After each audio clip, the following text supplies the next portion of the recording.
Após a publicação em 1960 do histórico trabalho de Ralph Bray, o conceito mecânico do sistema nervoso ficou bem estabelecido. Bray observou a transmissão de tensão e movimento através do sistema nervoso durante a realização de movimentos corporais. Autores como Maitland e Elvey desenvolveram testes clínicos que colocavam tensão no trato neural. Esses testes ficaram conhecidos como os testes de tensão neural. Em 1991, o australiano David Buttle, reunindo essas contribuições e adicionando suas experiências clínicas, publicou um artigo Mobilization of the Nervous System, com ênfase à terapêutica. Muitos outros pesquisadores e terapeutas têm adicionado novos conhecimentos em neurobiomecânica e mecanismo da dor. Como podemos observar, a mobilização neural não tem um criador, mas é um fruto de aquisição de novos conhecimentos como neurobiologia, biomecânica e fisiologia do tecido neural e da aplicação dos princípios das terapias manuais a esse tecido. A mobilização neural é aplicada com as mãos. Ela é dividida em 4 tipos: mobilização direta, mobilização indireta, mobilização tensionante e mobilização deslizante. A mobilização direta, os nervos periféricos ou a medula são colocados em tensão e movimentos oscilatórios são mantidos e aplicados a eles através da articulação que compõe o trajeto neural. A mobilização indireta, os nervos periféricos são colocados em tensão e movimentos oscilatórios são aplicados às estruturas adjacentes ao tecido neural comprometido. Já a mobilização tensionante executa-se aumentando e diminuindo a tensão no trato neural conforme o movimento. A mobilização deslizante mobiliza-se deslizando o trato neural sem aumento da tensão. É imprescindível que o paciente seja submetido a uma avaliação antes da aplicação da técnica. Essa técnica atua na raiz do nervo e no trajeto do nervo, liberando-os de bloqueios, compressões ou aderências. Quando é aplicada uma tensão ao sistema nervoso durante as técnicas de mobilização, a seção transversal do nervo diminui e, portanto, os vasos sanguíneos pequenos que atravessam o epineuro são obstruídos, ajustando assim a quantidade de sangue para as fibras nervosas.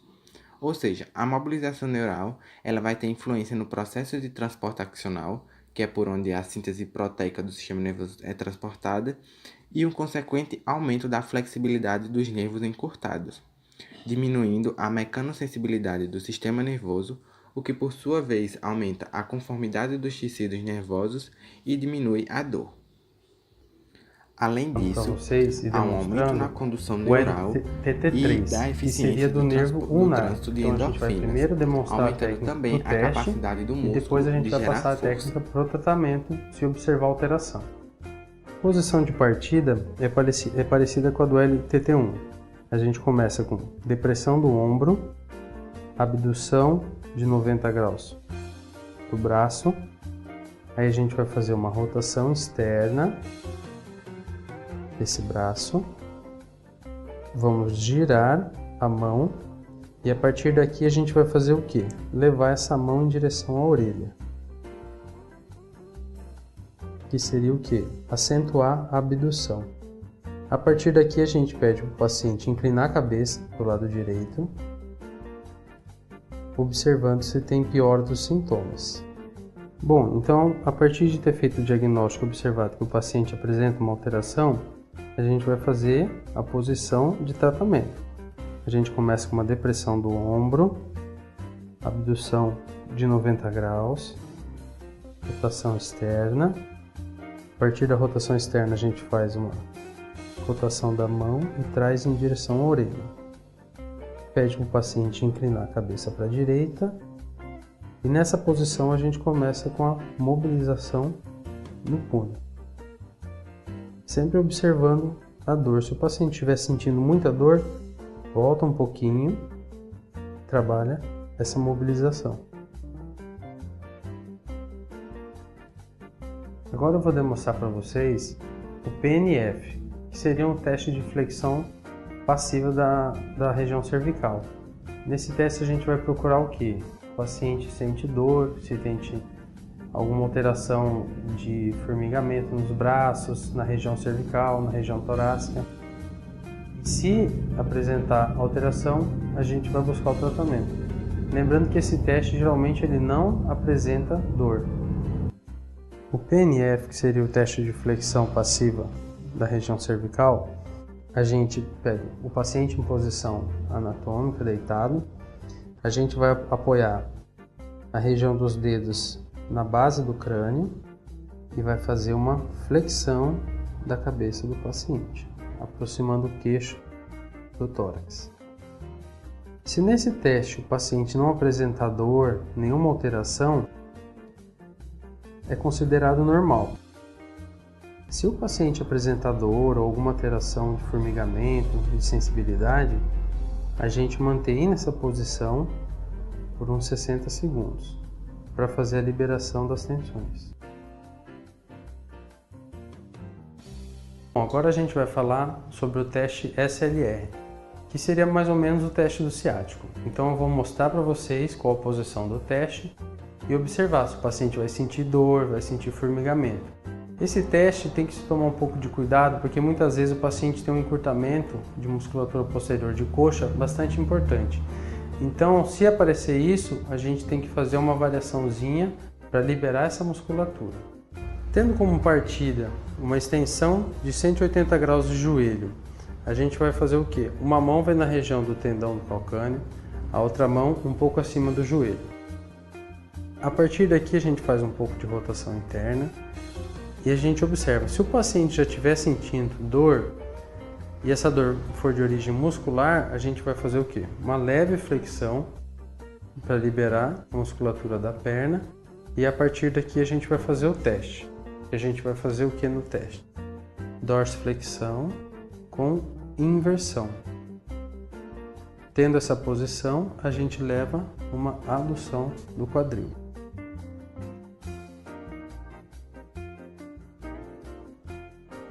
Sem sentir dor, vamos voltar. Vamos fazer de novo com a extensão do joelho.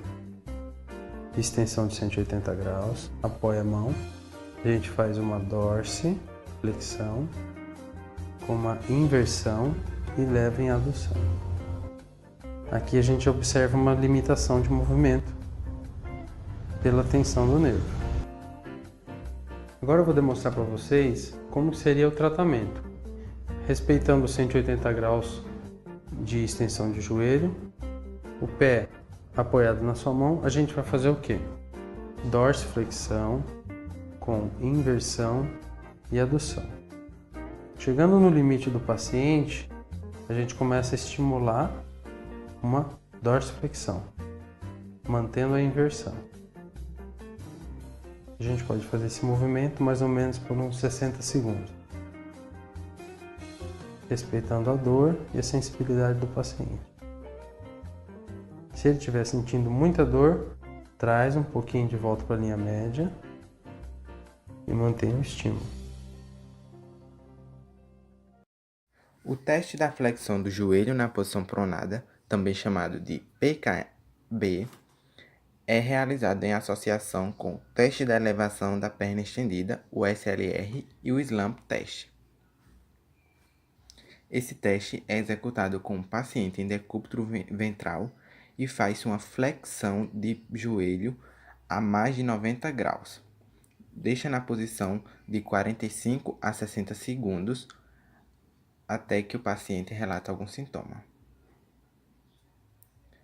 Se o paciente não for capaz de fazer a flexão de joelho a mais de 90 graus, executa-se uma extensão de quadril passiva e mantém pelo mesmo período de tempo. O teste é positivo se o paciente relatar dor na zona lombar, no glúteo e na parte posterior dos músculos, indicando possível lesão dos nervos de L2 a L4. O Slump Test é um teste que apresenta de certo desconforto. O paciente deve ser posicionado sentado e pedir que coloque as mãos sobre o dorso, fazendo uma flexão torácica e lombar. Em seguida, põe-se a mão sobre o ombro do paciente e pede-se que ele faça uma flexão de cervical, encostando o queixo no externo. Põe-se a mão levemente sobre a cabeça para manter a flexão e pede-se que o paciente faça uma extensão da perna. Caso o paciente não sinta dor, executa-se uma dorsiflexão. Após isso, executa-se o teste com as duas pernas em extensão. O teste é positivo se o paciente apresentar alguma dor ciática. Dores relacionadas à parte do tórax não indicam positividade no teste. A indicação da mobilização neural se aplica a todas as complicações de comprometimento mecano-fisiológico do sistema nervoso, como neuropatias compressivas por membros superiores ou inferiores, como compressões do nervo esquiático, como síndrome do túnel do carpo, radiculopatias, dores crônicas, entre outras. Já as contraindicações, elas se dividem em dois tipos, as absolutas e as relativas. Dentre as contraindicações absolutas, temos lesões da cauda equina, lesões do sistema nervoso central ou medular, tumores malignos e quadros inflamatórios ou infecciosos. As contraindicações relativas, elas podem ser situações de irritabilidade importante, problemas circulatórios e vertigens.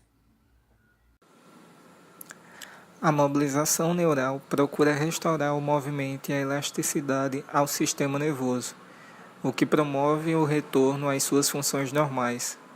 Portanto, a técnica parte do princípio que se houver um comprometimento da mecânica ou fisiologia do sistema nervoso, movimento, elasticidade, condução, fluxo axoplasmático, isso pode resultar em outras disfunções no próprio sistema nervoso, ou em outras estruturas musculoesqueléticas que recebam sua inervação.